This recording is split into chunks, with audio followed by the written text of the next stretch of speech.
जय राधा माधव कुंज बिहारी गोपीजन वल्लभ गिरिवरधारी।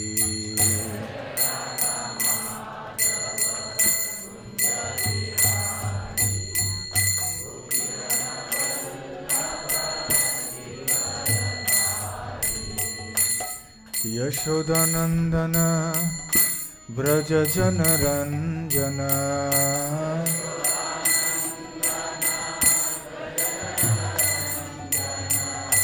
यशोदानंदन व्रज जन रंजन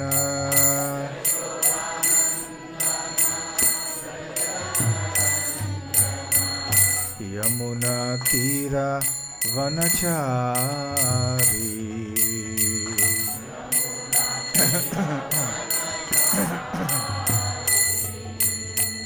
यमुना तीरा वनचारी।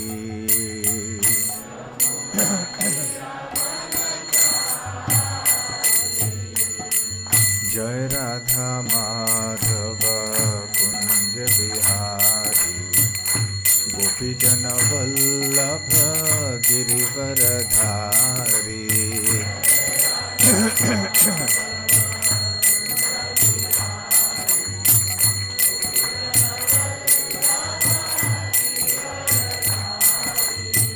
जय राधा माधव कुंज बिहारी गोपीजन वल्लभ गिरिवरधारी।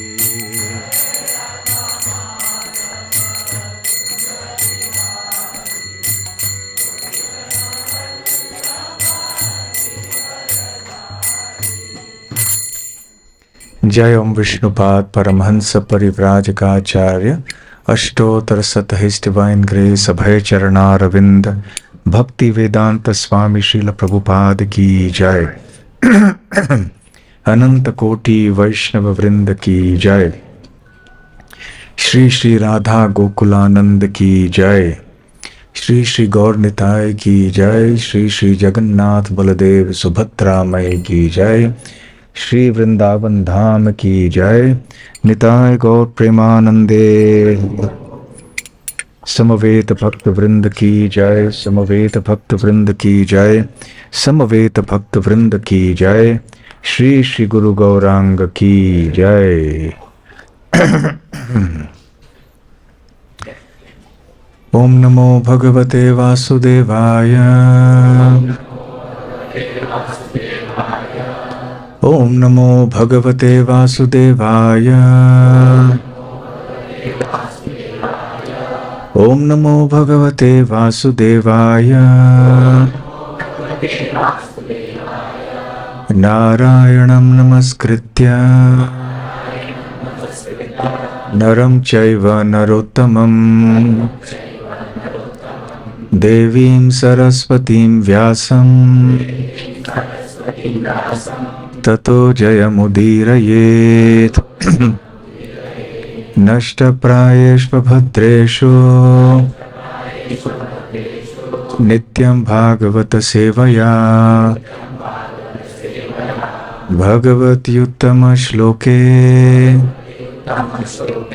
भक्तिर्भवति नैष्ठिकी। ग्रंथराज श्रीमद् भागवतम 10वां स्कंद। ब्रह्मा द्वारा कृष्ण की स्तुति। श्लोक संख्या 37।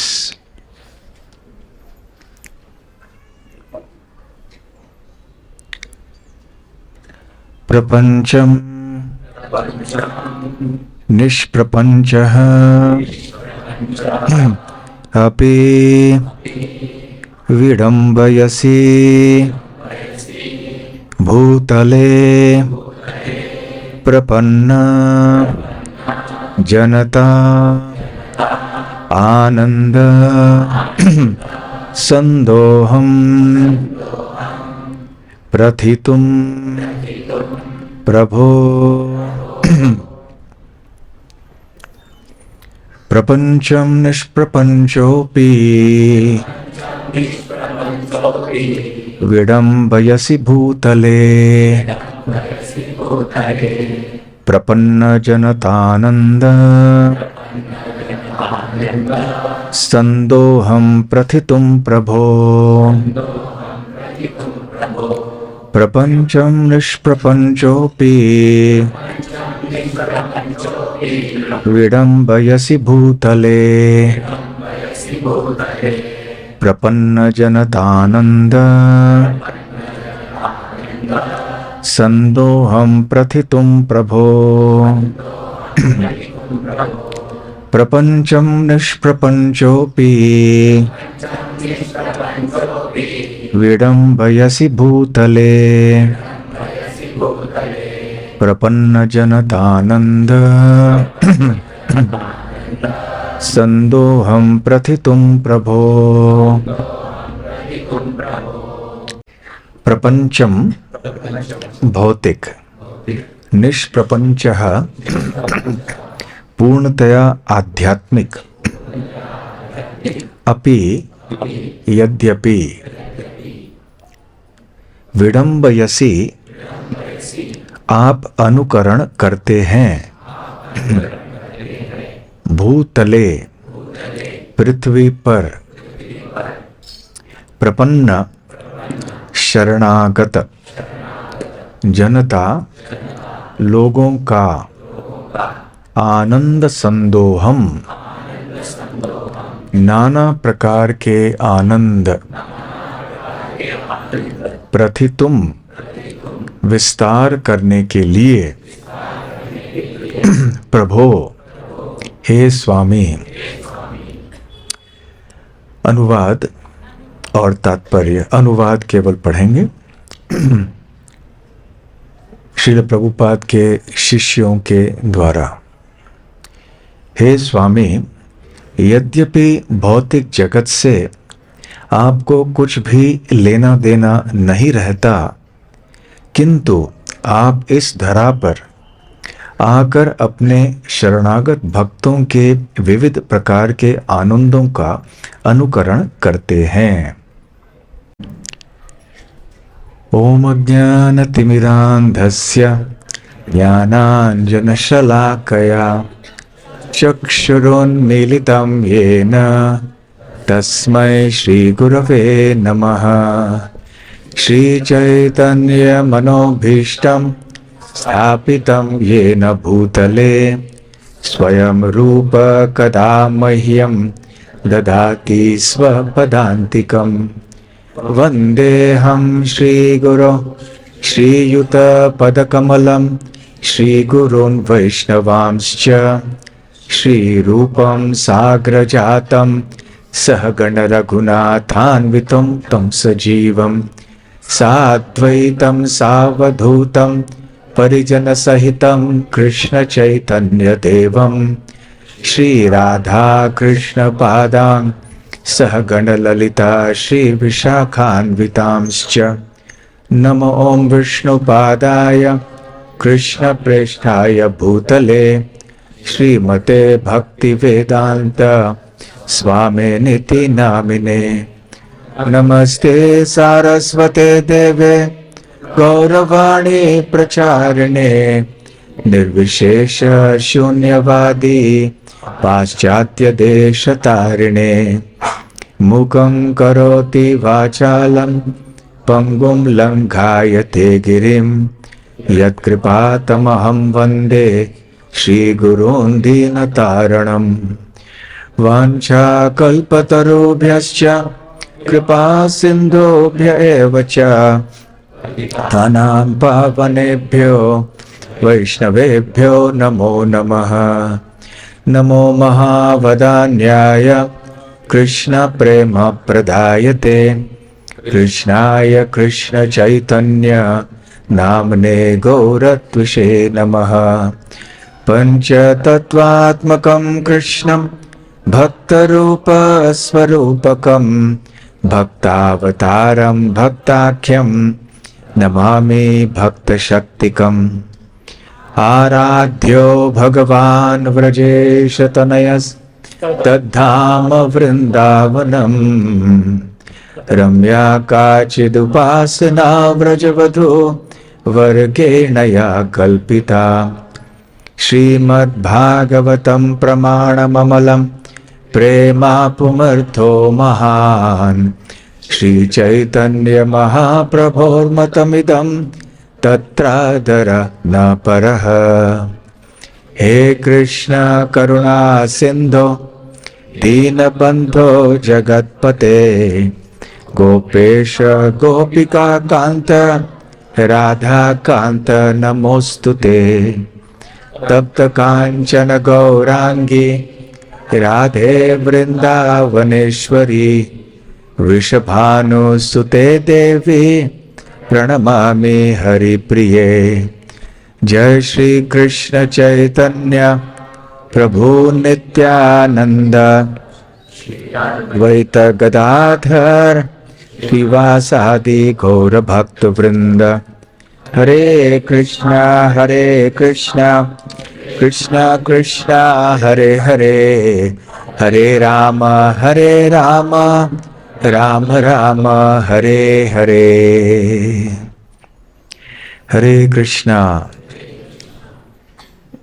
आप सबका श्री श्री राधा गोकुलानंद मंदिर में हार्दिक स्वागत है। आज के रविवार के सत्संग कार्यक्रम के लिए एको हो रहा है।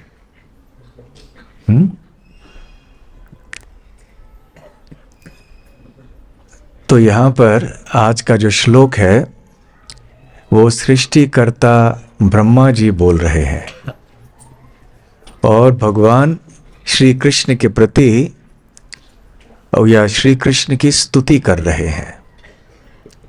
ये 14वां अध्याय है।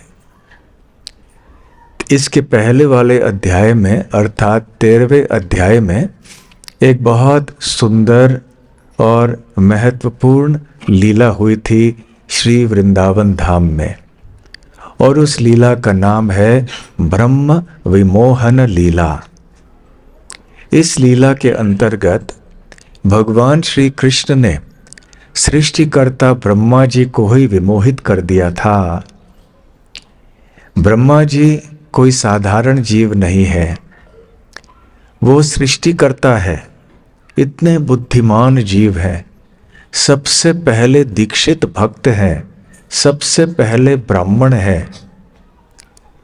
उन्होंने इस ब्रह्मांड में वेद की स्थापना की, गुरु शिष्य परंपरा की स्थापना की, को प्रारंभ किया। स्वयं भगवान ही उनके पिता हैं। फिर भी ब्रह्मा जी श्री कृष्ण को पूरी तरह से समझ नहीं पाए, और विशेष रूप से जब उन्होंने श्री कृष्ण का पौगंड रूप वृंदावन में देखा, जहाँ की श्री कृष्ण ग्वाल बालों के साथ में एक साधारण बालक की तरह रमण कर रहे थे, तो उनको बहुत ही आश्चर्य हुआ और वो भगवान श्री कृष्ण के इस विशेष रूप के अधिक रहस्य का खुलासा करवाना चाहते थे। भगवान की और सुंदर लीलाओं को प्रदर्शित करवाना चाहते थे, और साथ साथ उनके मन में थोड़ा संशय भी था कि क्या ये वास्तव में वही भगवान है जो यज्ञ भुक हैं, जो कि यज्ञों के जो यज्ञों की आहुतियां होती हैं, जो स्वीकार करते हैं। तो ऐसे ब्रह्मा जी ने अपनी योग शक्ति का प्रदर्शन करने का प्रयास किया, परंतु अंततः जो भी व्यक्ति भगवान के प्रति अपने योग शक्ति या बल को प्रदर्शित करने का प्रयास करता है, उल्टा असर उस व्यक्ति के ऊपर ही हो जाता है। तो ब्रह्मा जी पूरी तरह से भ्रमित हो गए, क्योंकि भगवान श्री कृष्ण ने एक आश्चर्यजनक लीला वहां पर प्रकट की। इस लीला की चर्चा तो आज हम यहाँ नहीं करेंगे, परंतु इतना कहना पर्याप्त है कि जब ब्रह्मा जी ने भगवान श्री कृष्ण के इस लीला को देखा, वो बहुत ही आश्चर्यचकित हो गए और उन्होंने भगवान श्री कृष्ण के चरण कमलों में प्रार्थना की, भगवान कृष्ण की स्तुति की और अपने आप को मूर्ख बतलाया और कहा कि हम तो सोच रहे थे कि हम इतने बुद्धिमान हैं, हम इतने बड़े हैं, परंतु इस ब्रह्मांड में सबसे बड़े व्यक्ति होने के बाद भी हम आपको नहीं समझ पा रहे हैं। आप हमारे बुद्धि, हमारे मन, हमारे इंद्रियां, मेरे वाणी, मेरी इत्यादि शरीर के परे हैं आप इसलिए कोई आपको नहीं समझ सकता है। इसलिए भगवान श्री कृष्ण का नाम है अधोक्षज, जो इंद्रियों के, हमारे बुद्धि के आदि परे हैं। केवल शुद्ध भक्ति से ही हम श्री कृष्ण को जान सकते हैं, और वो भी पूर्णतया नहीं। पूर्ण रूप से भगवान श्री कृष्ण को जानना संभव ही नहीं है, परंतु जिस हद तक, जिस सीमा तक, जिस मात्रा में भगवान श्री कृष्ण हमारे भक्ति के अनुसार हमें उनको समझने के लिए कृपा करेंगे, बस उतना ही हम उनको समझ पाएंगे। तो जब ब्रह्मा जी की ये दशा है तो हमारी दशा क्या है? तो ब्रह्मा जी ने जब भगवान कृष्ण की लीलाओं को देखा, इतने विस्मित हो गए वो कि ऐसे भी भगवान होते हैं। साधारणतः जब लोग भगवान की कल्पना करते हैं तो उनके मन में ऐसे विचार आता है कि भगवान कोई बहुत बड़े व्यक्ति हैं जो लोगों को दंड देते हैं, सृष्टि का सृजन करते हैं, सृष्टि का संहार करते हैं।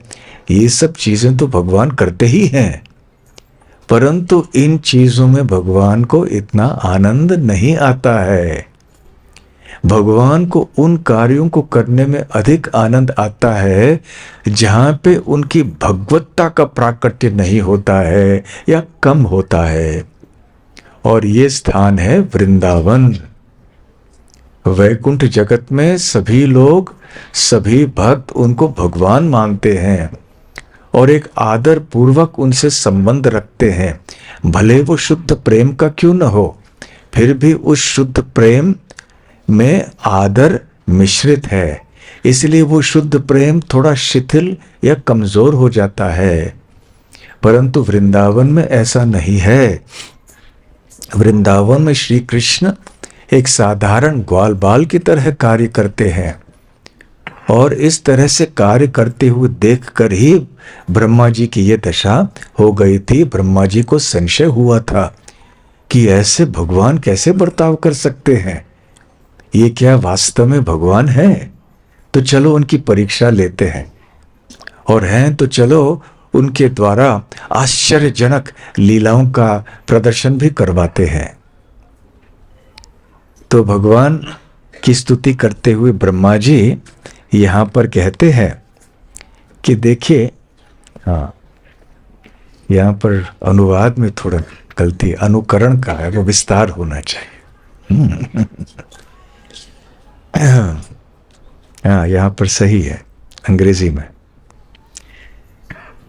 तो ब्रह्मा जी भगवान कृष्ण से कहते हैं कि हे प्रभु, प्रपंचम निष्प्रपंचः अपि, यद्यपि आपको इस प्रपंच से, इस भौतिक सृष्टि से कुछ भी लेना देना नहीं है, और आप निष्प्रपंच हैं, आप पूरी तरह से प्रपंच से परे हैं, आप अपनी आध्यात्मिक स्थिति में सदैव स्थित रहते हैं, फिर भी विडंबयसी भूतले प्रपन्न जगतानंद संदोहम प्रथितुम, फिर भी आप यहाँ पर प्रकट होते हैं। कहाँ पर? भूतले।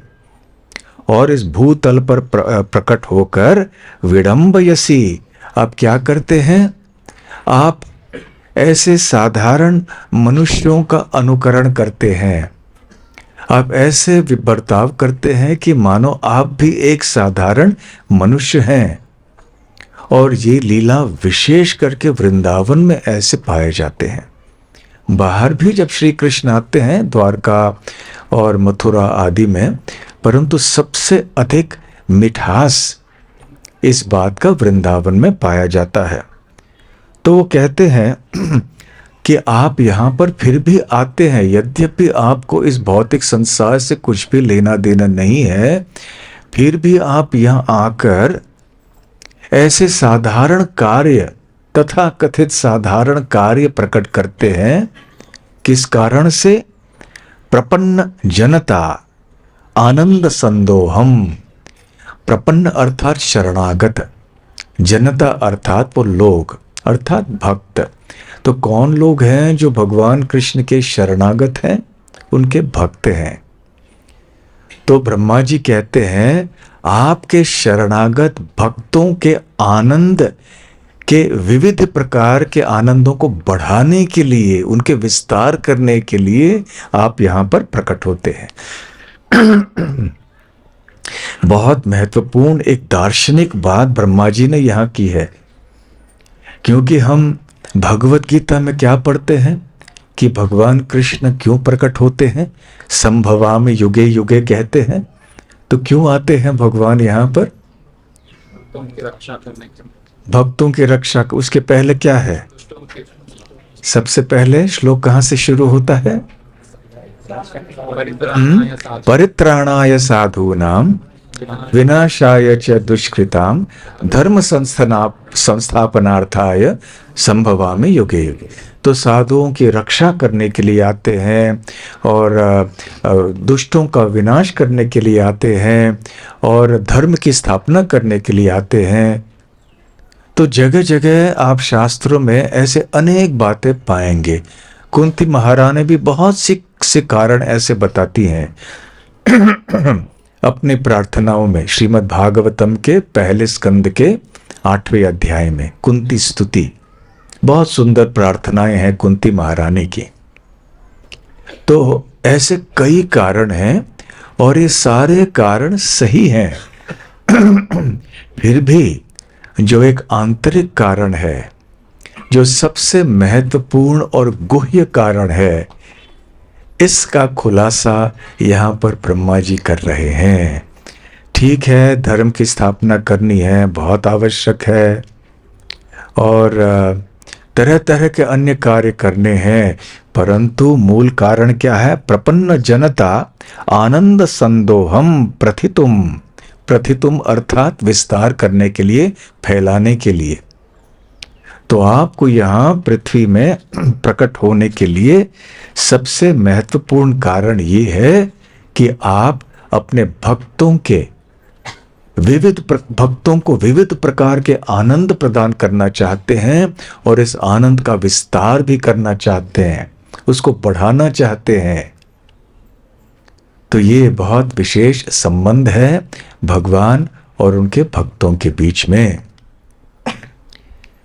भगवान के भक्त इसलिए कहलाते हैं क्योंकि वो केवल और केवल भगवान को प्रसन्न करने के लिए ही कार्य करते हैं। भक्तों के मन में एक ही इच्छा होती है, कृष्ण को कैसे प्रसन्न किया जाए। यही तो प्रेम का लक्षण है ना। यदि कोई व्यक्ति कहता है मैं भगवान से प्रेम करता हूं, परंतु भगवान को प्रसन्न करने के लिए एक भी कार्य करने के लिए तैयार नहीं है, तो फिर ये प्रेम कैसे हुआ? और साधारण हमारे दैनिक या सांसारिक संबंधों में भी ऐसा है। यदि एक व्यक्ति दूसरे से कहता है मैं आपसे प्रेम करता हूं, परंतु आपके को प्रसन्न करने के लिए कुछ भी नहीं करूंगा, तो ये कैसे प्रेम होगा? तो प्रेम यदि है तो फिर उस व्यक्ति को संतुष्ट या प्रसन्न करने की इच्छा तीव्रता से होनी चाहिए, और कोई कार्यरत भी व्यक्ति रहना चाहिए, सक्रिय रहना चाहिए सामने वाले को प्रसन्न करने के लिए।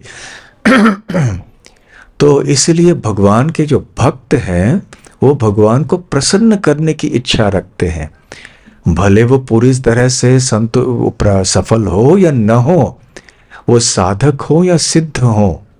जो सिद्ध भक्त हैं वो सदैव सफल रहते हैं भगवान को प्रसन्न करने के लिए, क्योंकि उनका हृदय एक प्रेम का भंडार होता है। परंतु जो साधक भक्त होते हैं, हम सब साधारण भक्तों की तरह हम भी भगवान को प्रसन्न करने का प्रयास कभी करते हैं, कभी अपने आप को प्रसन्न करने का प्रयास करते हैं, फिर भी प्रयास तो जारी रहता है। तो इतना ऐसा नहीं है कि केवल भगवान के भक्त भगवान को प्रसन्न करने की इच्छा रखते हैं। भक्ति का एक महत्वपूर्ण सिद्धांत है कि जितना भक्त भगवान को प्रसन्न करना चाहता है, उससे अधिक भगवान भक्त को प्रसन्न करना चाहता है, क्योंकि भगवान भी भक्त से प्रेम करते हैं। भगवान तो हर एक जीव से प्रेम करते हैं, केवल भक्तों से नहीं। फिर भी क्योंकि भक्त भगवान की सेवा करता है, भगवान से प्रेम का आदान प्रदान करना चाहता है, तो भगवान भी ऐसे ही प्रेम का आदान प्रदान करते हैं। तो भगवान भक्तवत्सल कहलाते हैं, अपने भक्तों से बहुत प्रेम करते हैं और उस स्नेह के कारण वो कुछ भी करने के लिए तैयार होते हैं, यहाँ तक कि विशेष करके अपने धाम से इस पृथ्वी लोक पर प्रकट होने के लिए तैयार होते हैं। क्यों? अपने भक्तों को प्रसन्न करने के लिए, क्योंकि वो भक्तों से प्रेम करते हैं अर्थात वो भक्तों को प्रसन्न करना चाहते हैं। परंतु किन चीजों में प्रसन्न करना चाहते हैं? ऐसा नहीं कि हम प्रार्थना करें भगवान से कि हम आपके भक्त हैं, यदि आप हमें प्रसन्न करना चाहें तो ये सिनेमा के टिकट हमें दिला दीजिए, ये हाउसफुल चल रहा है, सिनेमा टिकट में कुछ जगह नहीं है, तो आप ऐसे हमको टिकट दिला दीजिए। नहीं, भगवान की शुद्ध भक्त जो होते हैं वो भक्ति से अतिरिक्त ऐसा कुछ नहीं मांगते हैं भगवान से, और यदि अपने भोग के लिए भी मांगते हो तो वो भक्ति से संबंधित ही होता है। जैसे कि ग्वाल बाल जब श्री कृष्ण के साथ गाय चराने के लिए जाते थे वृंदावन के वनों में, तो कई बार वो कहते थे, अरे कृष्ण हमको भूख लगी है, तो यहां देखो कितने अच्छे अच्छे पेड़ हैं, फल मीठे मीठे ताल के फल हैं, लेकिन यहां पे एक भयंकर असुर है, तो उससे निपटा लो ताकि हम ये स्वादिष्ट मीठे मीठे फल खा सकें। तो जब हम इस स्तर पे होते हैं तो हमारे ऐसे आनंद में और भगवान की सेवा में कोई फर्क नहीं होता है, क्योंकि ये भगवान के साथ लीला कर रहे होते हैं, समान रूप से समानता होती है दोनों में। फिर भगवान श्री कृष्ण बड़े उत्साह से अपने भक्तों की इच्छा पूर्ण करने के लिए प्रयास करते हैं। श्रील जीव गोस्वामी ने अपने एक ग्रंथ में जिसका नाम है परमात्मा संदर्भ, इसमें ये एक महत्वपूर्ण प्रश्न उठाया है पक्षपात करके। पक्षपात अर्थात जो अन्य व्यक्ति प्रश्न उठाते हैं संशय की दृष्टि से। तो विषय ये है कि भगवान श्री कृष्ण भौतिक जगत में प्रकट होते हैं विविध अवतारों में, और यहाँ पर प्रकट होके वो संसार की रक्षा करते हैं, और कई बार वो देवताओं के पक्ष में लड़ाई करते हैं और असुरों का दमन करते हैं, असुरों की हत्या करते हैं। तो प्रश्न ये है कि क्या स्वयं भगवान कृष्ण ऐसे करते हैं? ऐसे क्यों करेंगे भगवान भले? भगवान तो इतने बड़े व्यक्ति हैं, संपूर्ण सृष्टि के उद्गम कराने वाले व्यक्ति हैं, सर्वशक्तिमान हैं, तो ऐसे क्यों आएंगे यहां? तो जीव गोस्वामी उत्तर देते हैं कि हाँ, वो स्वयं ही आते हैं। तो यदि स्वयं आते हैं तो दूसरा प्रश्न उत्पन्न होता है, तो ऐसा कुछ ठीक नहीं लग रहा है कि भगवान बद्ध जीवों के एक दल का साथ देंगे एक दूसरे बद्ध जीवों के दल के विरोध में। तो बद्ध जीवों के बीच में कुछ ना कुछ होता रहता है, तो इसमें हस्तक्षेप भगवान क्यों करेंगे?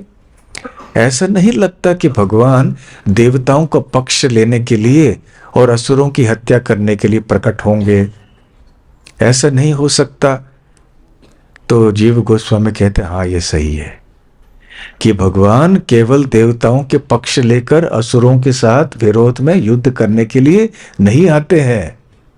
तो फिर क्यों आते हैं? वो भक्तों को प्रसन्न करने के लिए आते हैं। ये महत्वपूर्ण बात यहां पर बताते हैं। ये एक बहुत महत्वपूर्ण सिद्धांत है। और वो कहते हैं यहाँ आके वो अपने विविध वैकुंठ के पार्षद हैं, उनको प्रसन्न करना चाहते हैं। यहाँ आकर जो देवलोक के निवासी हैं उनको प्रसन्न करना चाहते हैं। और अन्य जितने भी भक्त उनके हैं, विशेष करके जो बेलगाम के भक्त हैं, उनको प्रसन्न करने के लिए यहाँ पर प्रकट होते हैं। इस संबंध में श्रील जीव गोस्वामी दो बहुत सुंदर श्लोक बोलते हैं जो कि पद्म पुराण से हैं। और इस श्लोक में ये श्लोक क्या है? स्वयं भगवान ब्रह्मा जी के साथ संवाद कर रहे हैं। और भगवान कहते हैं, दर्शन ध्यान संस्पर्शैर मत्स्य कूर्म विहंगमाः स्वान्यपत्यानि पुष्णन्ति तथाहम अपि पद्मज। वो कहते हैं कि हे पद्मज, पद्मजा नहीं कहते हैं, पद्मज मतलब ये पुल्लिंग है, पद्म पे जन्म लेने वाले, क्योंकि ब्रह्मा जी का जन्म पद्म फूल के ऊपर हुआ था, कमल पुष्प के ऊपर। तो हे ब्रह्मा जी, तो तथा अहम अपि, मैं वैसे ही मेरे भक्तों का ख्याल रखता हूं जैसे कि 3 प्रकार के प्राणी अपने बच्चों का ख्याल रखते हैं। स्वानि अपत्यानि पुष्णन्ति, तो जैसे ये 3 प्रकार के प्राणी अपने बच्चों का पोषण करते हैं, उनका संरक्षण करते हैं, तो ठीक उसी प्रकार से मैं भी मेरे भक्तों की रक्षा करता हूं, उनका पोषण करता हूं। कैसे पोषण करता हूं?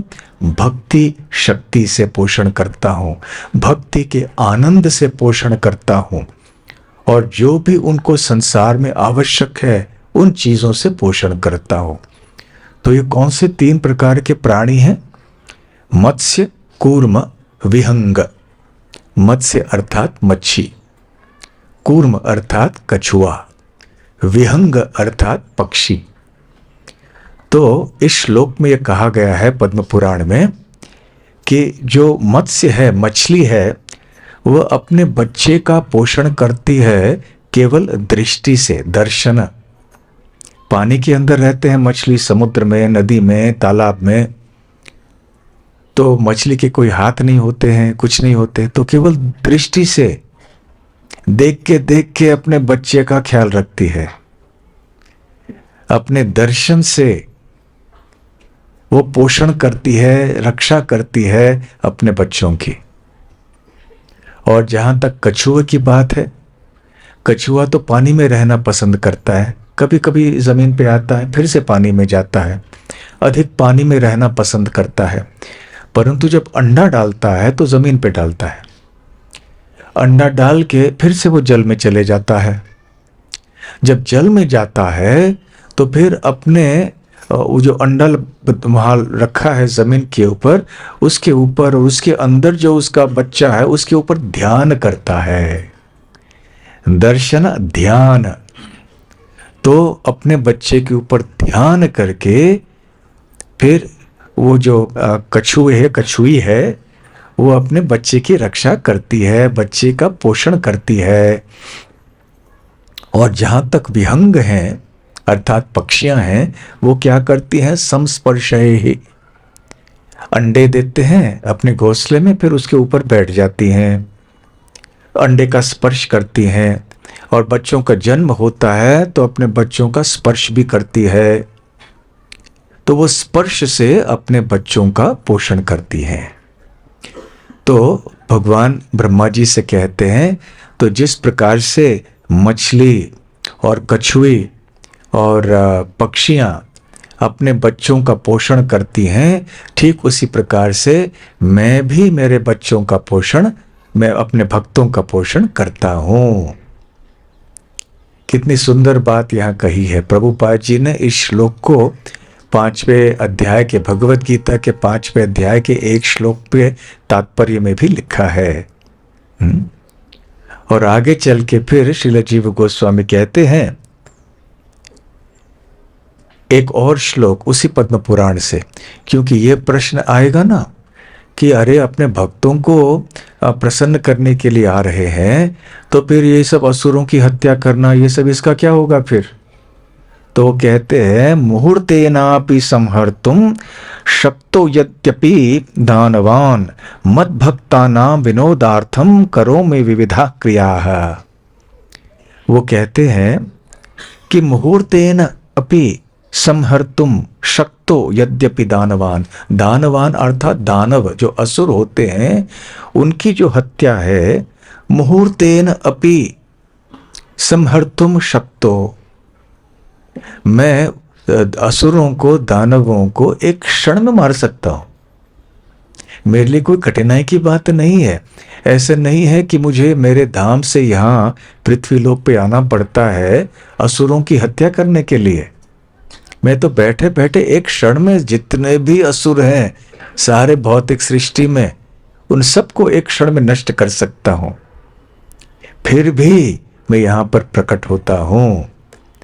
यहाँ के जब मैं आया हूं तो हत्या कर ही देता हूं, परंतु उद्देश्य क्या है? मद भक्ता नाम विनोद अर्थम, मेरे भक्तों को विनोद या आनंद देने हेतु, अर्थम अर्थात इच्छा से, करोमि विविधा क्रियाः, मैं विविध प्रकार की मेरी लीलाओं को करता हूं या प्रदर्शित करता हूं। दूसरे शब्दों में ये महत्वपूर्ण बात भगवान यहाँ पर कह रहे हैं कि देखो असुरों का वध करना आदि यह इतना महत्वपूर्ण नहीं है, क्योंकि अन्य लोग भी कर सकते हैं, उनकी शक्तियां भी कर सकती हैं। परंतु जहां तक भगवान के भक्तों की बात है, भगवान कहते नहीं नहीं, उनको प्रसन्न करना ये मेरे लिए सबसे महत्वपूर्ण कार्य है। फिर श्रील जीव गोस्वामी कहते हैं कि भक्ति हरि भक्ति सुधोदय नाम के ग्रंथ में भगवान स्वयं अपने भक्त से कहते हैं एक बार कि देखो जहां तक मेरी इच्छाओं की बात है ना, एक क्षण में जैसे ही मैं इच्छा करता हूं वो इच्छाएं तुरंत पूर्ण हो जाती है। तो मेरी इच्छाओं को पूर्ण करने के लिए मुझे यहां आने की कोई आवश्यकता नहीं है, क्योंकि बैठे बैठे एक क्षण में मेरी इच्छाएं पूर्ण हो सकती हैं। परंतु मैं आता हूं तुम जैसे भक्तों की इच्छा पूर्ण करने के लिए। इसलिए हे वत्स, तुम्हारी इच्छा क्या है बताओ।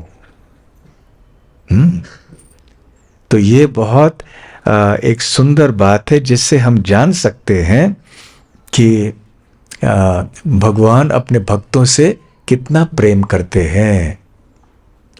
और इसी श्लोक में जो हमने कहा था अभी ऊपर, इसी आज के जो श्लोक हमने पढ़ा था, उसमें श्रील विश्वनाथ चक्रवर्ती ठाकुर कहते हैं कि जब एक दीप होता है तो दीप का सौंदर्य, जब दीप प्रज्वलित होता है तो उसका सौंदर्य अंधकार में अधिक पाया जाता है। यदि दोपहर के समय जब सूरज की रोशनी फैली हुई होती है, गर्मी होती है, और उस समय कहीं एक दीप को रखा जाए तो दीप का उतना सौंदर्य नहीं दिखाई पड़ता, परंतु अंधकार में दीप बहुत सुंदर लगता है। ठीक उसी प्रकार से एक कोई हीरा है या रत्न है, उस रत्न को आप एक चांदी के थाली पर रखें तो उतना सुंदर नहीं दिखेगा, परंतु जब आप नीले रंग के कांच के थाली पे रखें तो फिर ये रत्न और भी सुंदर दिखाई पड़ेगा। तो ठीक उसी प्रकार से एक बहुत अद्भुत बात कहने वाले हैं भगवान। जो सो रहे हैं जग जाइए जल्दी से, फिर आपको नहीं सुनने में को मिलेगा दूसरी बार। विश्वनाथ चक्रवर्ती ठाकुर कहते हैं उसी प्रकार से भगवान श्री कृष्ण की लीलाएं वैकुंठ जगत में इतनी सुंदर नहीं दिखाई पड़ती हैं जितने कि वो भौतिक जगत में दिखाई पड़ती हैं। दूसरे शब्दों में वही लीलाएं भगवान यहां आके करते हैं और भी आकर्षक और भी मोहक दिखाई पड़ती हैं, क्योंकि यहां भौतिक जगत में किए जा रहे हैं। जैसे एक दीप अंधकार में सुंदर लगता है। हम जब दीपोत्सव यहाँ मनाते हैं तो ये सारे बिजली सब के लाइट वगैरह सब बंद करते हैं, ताकि दीपोत्सव और भी सुंदर दिखाई पड़े। तो ये भौतिक सृष्टि जो है ये तो अज्ञान के अंधकार से भरा हुआ है। यहाँ सभी लोग भगवान कृष्ण को भूल चुके हैं। इसलिए यहाँ पर जब भगवान श्री कृष्ण आते हैं तो अपने दिव्य आध्यात्मिक सौंदर्य, अपने मधुर लीलाओं का प्रदर्शन जब करते हैं तो ये और भी सुंदर लगते हैं। इन्हीं लीलाओं को भगवान अपने धाम में भी करते हैं, परंतु यहाँ वो अधिक सुंदर दिखाई पड़ते हैं। तो इस तरह से देखिए कितनी महत्वपूर्ण बात भगवान यहाँ करते हैं।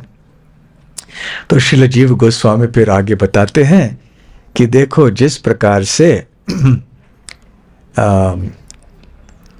भगवान श्री कृष्ण यहाँ पर असुरों का वध करते हैं, सृष्टि का सृजन करते हैं और अन्य सारे कार्य करते हैं जैसे धर्म की स्थापना करना इत्यादि, वो अपनी जगह में ठीक है, परंतु अन्य अपने शक्तियों के द्वारा, अपने प्रतिनिधियों के द्वारा ये सारे कार्य संपन्न हो सकते हैं। परंतु भक्तों को प्रसन्न करना ये इतनी एक निजी महत्व की बात होती है इनके लिए कि वो स्वयं आके करते हैं। भक्तों को प्रसन्न करने के लिए किसी दूसरे को नहीं भेजते हैं। तो देखिए इसके लिए कितने सारे उदाहरण हम देख सकते हैं। भगवान श्री कृष्ण जब वृंदावन में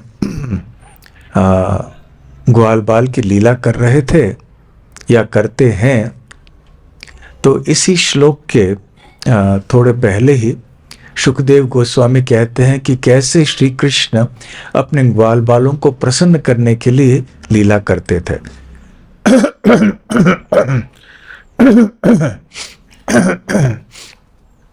तो 12वें अध्याय में ही भगवान सुखदेव गोस्वामी भगवान के वृंदावन के भक्तों की स्तुति करते हैं।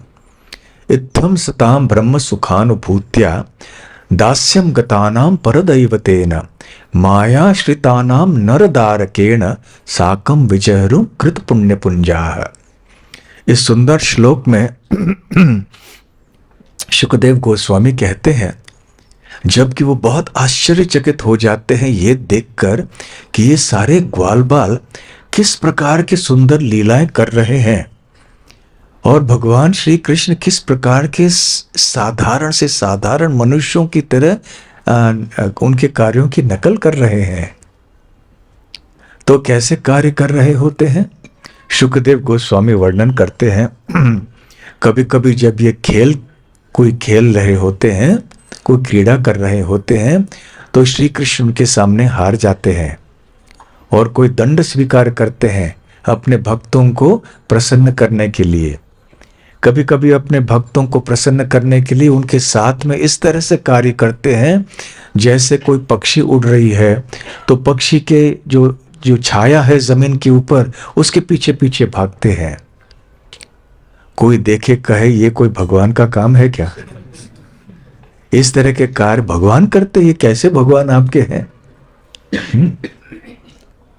और फिर जो पेड़ों में बंदर होते हैं अपना मुंह विकृत करके उनको चढ़ाते हैं।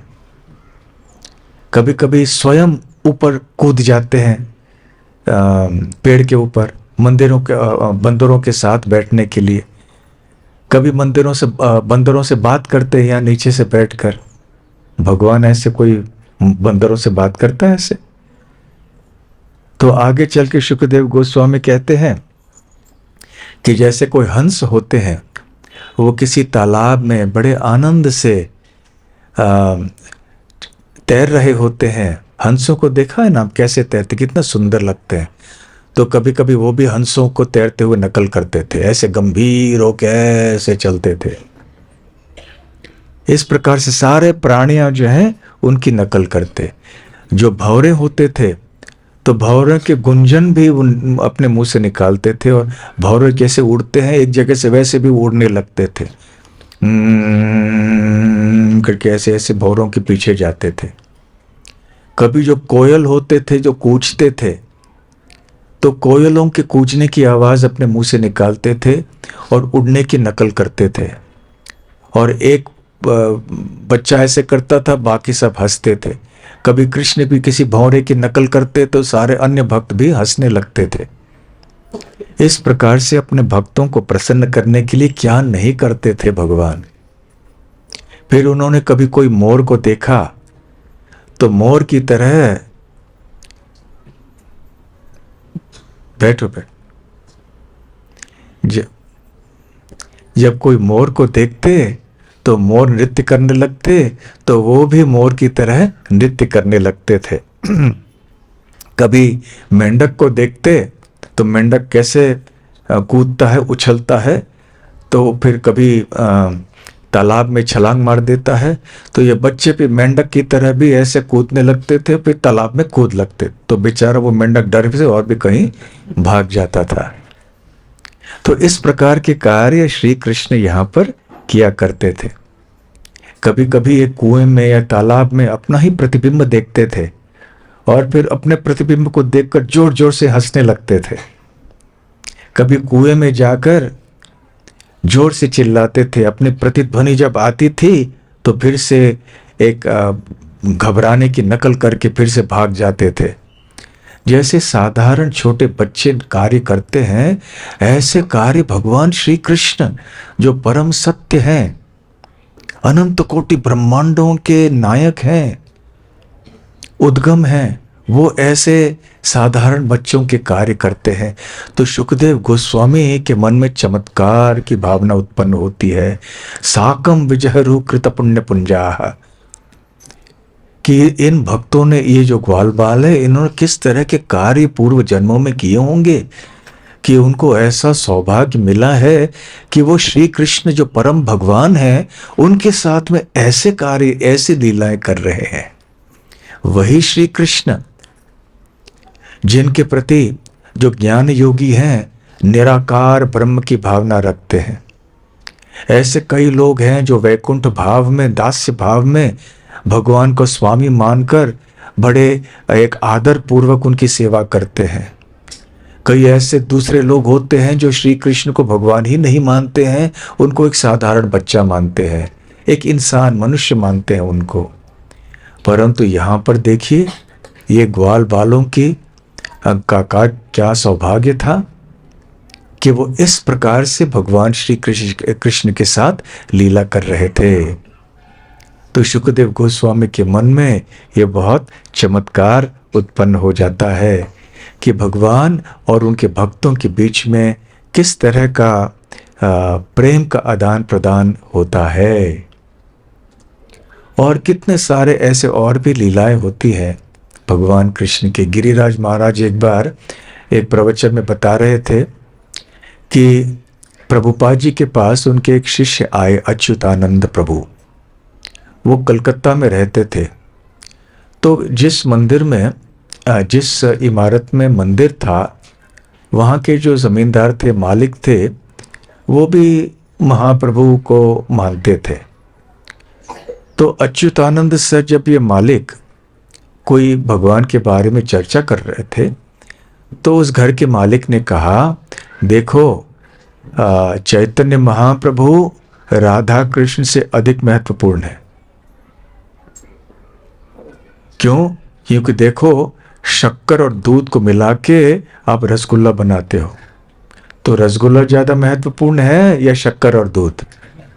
इसलिए रसगुल्ला ज्यादा महत्वपूर्ण है, तो चैतन्य महाप्रभु ज्यादा महत्वपूर्ण है। तो अच्युतानंद प्रभु आके प्रभुपाद से पूछने लगे कि ज्यादा महत्वपूर्ण कौन है, चैतन्य महाप्रभु है या राधा कृष्ण है? तो प्रभुपाद ने कहा राधा कृष्ण, क्योंकि राधा कृष्ण से ही चैतन्य महाप्रभु उत्पन्न होते हैं। जब राधा कृष्ण एक हो जाते हैं तो फिर वो चैतन्य महाप्रभु हो जाते हैं। तो फिर अच्युतानंद प्रभु ने पूछा कि प्रभुपाद, फिर सबसे महत्वपूर्ण कौन है? तो प्रभुपाद जी ने थोड़ा सोचा और कहा, राधा रानी सबसे महत्वपूर्ण है। और वहां एक चित्र था। इस चित्र में क्या दिखाई दिया था कि राधा रानी बैठ रही है और श्री कृष्ण उनके घुटनों के पास बैठे हुए। देखो, राधा रानी को प्रसन्न करने के लिए श्री कृष्ण नीचे बैठे हैं राधा रानी ऊपर बैठी हैं, इसलिए राधा रानी सबसे महान है। फिर उन्होंने और एक चित्र देखा, बोले नंद महाराज भी सबसे महान है। क्यों? देखो श्री कृष्ण नंद महाराज के पादुकाएं अपने सर पे लेकर उनको दे रहे हैं। जैसे पिता घर में जाके अपने छोटे बच्चों को कभी कभी कहता है ना, अरे मेरा वो कलम ले दो वहां से, तो बच्चा जाके वो किताब कलम कुछ उठा के बच्चे को, पिता को देता है। तो कभी कभी नंद महाराज कहते थे, अरे मेरी पादुकाओं तो लेकर आओ कृष्ण, तो कृष्ण लेकर आते थे। कभी कभी वो पादुकाएं भारी होती थी, उठा नहीं सकते थे, तो ऐसे ऐसे करके अपने भुजाओं को थपथपाते थे कि मैं कर सकता हूँ, कोई डर की बात नहीं है, करूँगा, उठाऊंगा मैं। और कभी उठा के अपने सर के ऊपर रखे फिर नंद महाराज को दे देते थे। तो इस प्रकार से प्रभुपाद जी कहते हैं कि देखो श्री कृष्ण कितने आतुर हैं अपने भक्तों की सेवा करने के लिए, अपने भक्तों को प्रसन्न करने के लिए, और इसलिए कई बार वो एक निम्न स्थान भी स्वीकार करने के लिए बहुत आतुर रहते हैं। इस दुनिया में एक बड़ा रोग ये है कि सभी लोग ऊंचा स्थान चाहते हैं, कोई निम्न श्रेणी का स्थान नहीं चाहता है। परंतु भगवान के धाम में स्वयं श्री कृष्ण भी अपने भक्तों से एक निम्न स्थान चाहते हैं। क्यों? क्योंकि वो अपने भक्तों की सेवा करके अपने भक्तों को प्रसन्न करना चाहते हैं। और इस सारे कृष्ण लीला में हम इसी उदाहरण को पाएंगे। भगवान श्री कृष्ण अर्जुन के सारथी बन गए, उनके ड्राइवर बन गए। जब युद्ध, कुरुक्षेत्र का युद्ध हुआ, और जैसे अर्जुन आदेश देते थे वैसे श्री कृष्ण करते थे, रथ धीरे चलाओ, तेजी से चलाओ, रुक जाओ, बाएं मुड़ो, दाहिने मुड़ो, वैसे ही अर्जुन श्री कृष्ण करते थे। और श्री कृष्ण को बड़ा आनंद आता था अपने भक्त की सेवा करने में।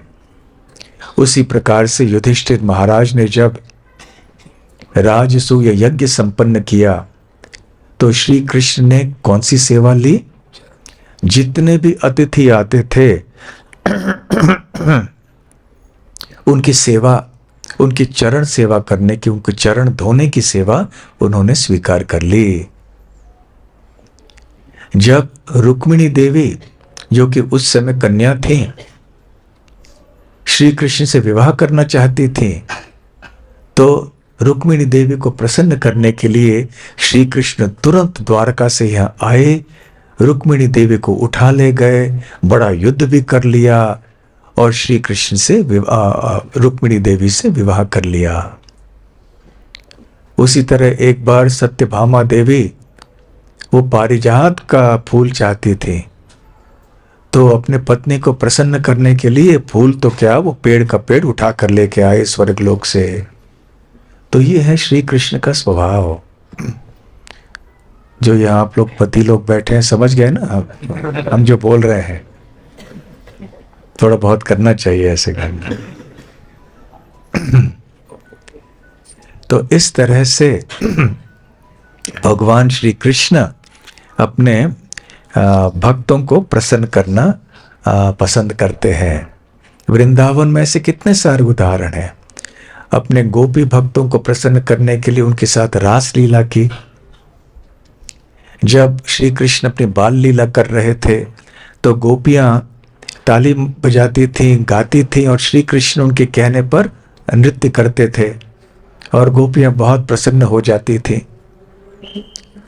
तो ऐसे कहाँ हम पाएंगे, किस भगवान का वर्णन हम पाएंगे जो इस हद तक जाते हैं, सीमा पार करके अपने भक्तों को प्रसन्न करने के लिए कार्य करते हैं।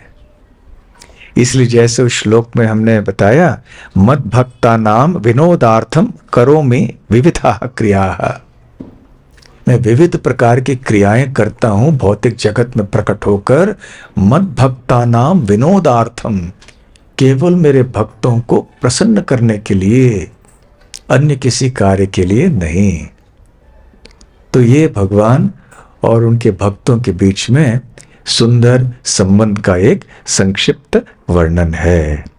हरे कृष्ण कृष्ण कृष्ण हरे हरे, हरे राम राम राम हरे हरे। हरे कृष्ण। कोई प्रश्न है?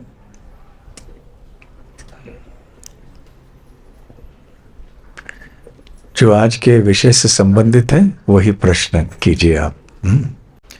तो प्रश्न ये है कि ये बताया गया था कि भगवान को जब भक्त कोई चीज मांगता है तो वो ध्यान में रखता है कि भक्ति के अंतर्गत ही वो इच्छा हो, भक्ति के बाहर ना हो।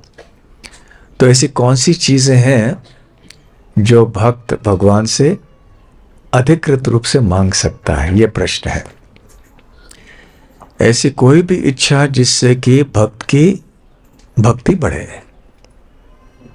और अन्यों की भक्ति बढ़े और भगवान प्रसन्न हो, हमारी भक्ति बढ़े, अन्यों की भक्ति बढ़े और भगवान प्रसन्न हो।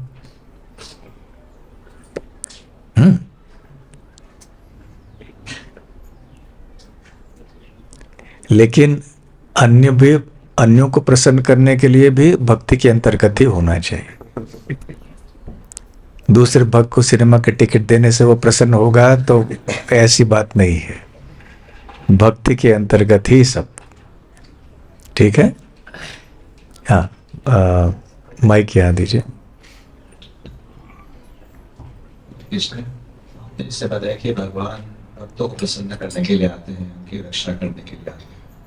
तो उस समय पूरे जैसा बांग्लादेश में हुआ सबके सामने, तो हमें किस दृष्टि से देखना चाहिए? वहाँ पे तो सब तरह के भक्त थे, उच्च कोटि के भी थे, सब थे, लेकिन सबको तकलीफ हुआ। हाँ, अभी ये जब भक्त भगवान अपने भक्तों को प्रसन्न करने के लिए प्रकट होते हैं, ये बात कही जाती है, तो ये संदर्भ ये है कि भगवान जब अवतार लेते हैं, जैसे 5000 वर्ष पूर्व भगवान श्री कृष्ण आए, उसके पहले त्रेता युग में श्री रामचंद्र के रूप में आए, ये विषय है। ये विषय नहीं है कि भगवान के भक्तों को कष्ट क्यों होते हैं। विषय ये है कि भगवान के अवतार किस कारण से होते हैं। तो अवतार का कारण ये है कि भगवान अपने भक्तों को प्रसन्न करने के लिए आते हैं। और जहां तक भक्तों की रक्षा है, हाँ अवश्य भगवान भक्तों की रक्षा करने के लिए भी आते हैं, परंतु उनकी भक्त रक्षा करने के लिए और भी कई साधन हैं। जो बड़े बड़े साधु हैं वो हरि नाम से ही अपनी रक्षा करने के लिए सक्षम होते हैं, या तो और बड़े क्षत्रिय होते हैं जो उनके प्रतिनिधि होते हैं भगवान के, उनका कर्तव्य होता है भक्तों की रक्षा करना। तो भगवान का नाम है, भगवान के भक्त हैं, अन्य भक्त हैं, प्रतिनिधि हैं जो कि भक्तों की रक्षा कर सकते हैं। कभी कभी भगवान स्वयं आते हैं, जैसे नरसिंह देव के रूप में आए प्रहलाद की रक्षा करने के लिए, परंतु विशेष रूप से भगवान को भक्तों को आनंद देने के लिए आते हैं। जहाँ तक ये संदर्भ है कि किसी देश में भक्तों के को बहुत कष्ट दिया जाता है और मंदिर भी कभी कभी तोड़े जाते हैं, तो हमें कैसे समझना चाहिए। एक बार एक रविवार के कार्यक्रम में भी हम चर्चा कर रहे थे कि ये कई बार होता है, अनेक देशों में ऐसे हुआ है। जैसे रूस देश में पहले जब साम्यवाद देश था, और अन्य अनेक देशों में भक्तों को कितनी कठिनाई हुई। भक्तों को जेल में डाला गया, एक भक्त की मृत्यु भी हो गई। तो ऐसे परेशानी होती है, और इतिहास में ऐसे कितने सारे घटनाएं हैं। स्वयं प्रहलाद को क्या कष्ट नहीं हुआ?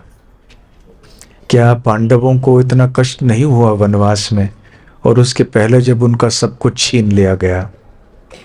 क्या ब्रजवासियों को कष्ट नहीं हुआ, जबकि प्रतिदिन वहां कोई ना कोई असुर आता था? तो कष्ट होता है। तो भगवान अपने भक्तों को कष्ट में क्यों डालते हैं, ये अपने आप में एक बहुत ही महत्वपूर्ण विषय है, ताकि भक्तों की भक्ति बढ़े, ताकि अन्य लोग भी अपने कर्तव्यों को जान ले कि हमें भी भक्तों की रक्षा करनी चाहिए। ऐसे बहुत सी चीजें हैं। तो इससे हमें भी जाग जाना चाहिए कि ऐसी घटनाएं होती हैं, तो हमें भी सोचना चाहिए कि हमें भी कुछ क्रियाशील होना चाहिए, हमें भी अपनी भक्ति और तीव्रता से करनी चाहिए, समाज में भक्ति को फैलाने का प्रयास करना चाहिए, ताकि आगे चल के कहीं भी अन्य स्थान में ऐसा न हो। और जहाँ तक उस देश में ऐसे कुछ हो रहा है, हम आपको ये बता दें कि हमारे संस्था की ओर से वहाँ के उस देश के अंदर भी और यहाँ भारत सरकार के जो मंत्री आदि हैं उनसे भी चर्चाएं चल रही हैं। चर्चाएं भी हुई हैं कि वहाँ के भक्तों के लिए क्या किया जाए, कैसे आवाज़ उठाया जाए इत्यादि।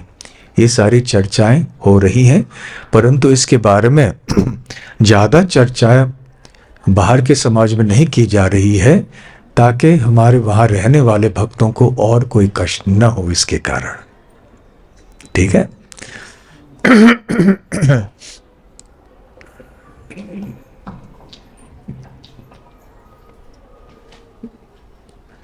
जीवों में जब सारे गुण भगवान से आते हैं, तो भक्तों को प्रसन्न करने का यह गुण स्वाभाविक रूप से जीवों में क्यों नहीं होता?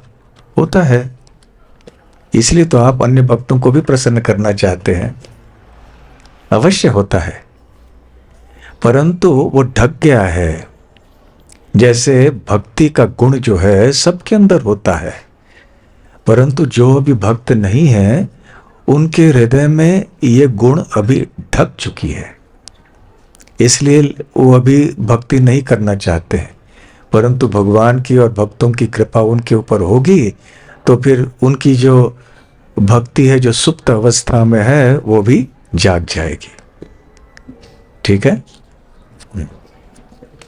तो बहुत बहुत धन्यवाद। श्रील प्रभुपाद की जय। गौर प्रेमानंदे। हरि हरि बोल।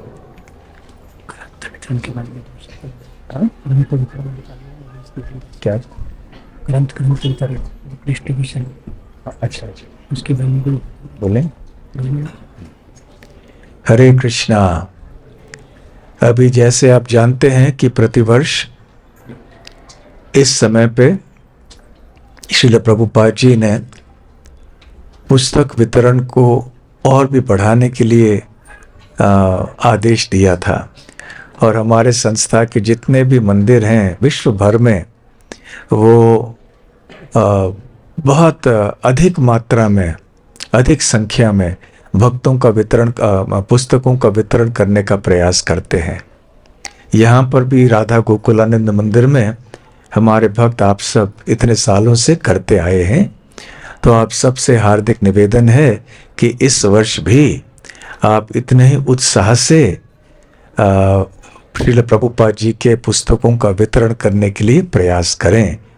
बेलगाम में हो, बेलगांव के आसपास के गांव में हो, अन्य शहरों में हो, आप अन्य शहरों में भी आपके कोई रिश्तेदार इत्यादि हो, उनके पास भी हो, तो कृपया पूरी तरह से मंदिर में जो पुस्तक वितरण का शिविर आयोजित किया जाएगा उसमें आप पूरा योगदान प्रदान करें।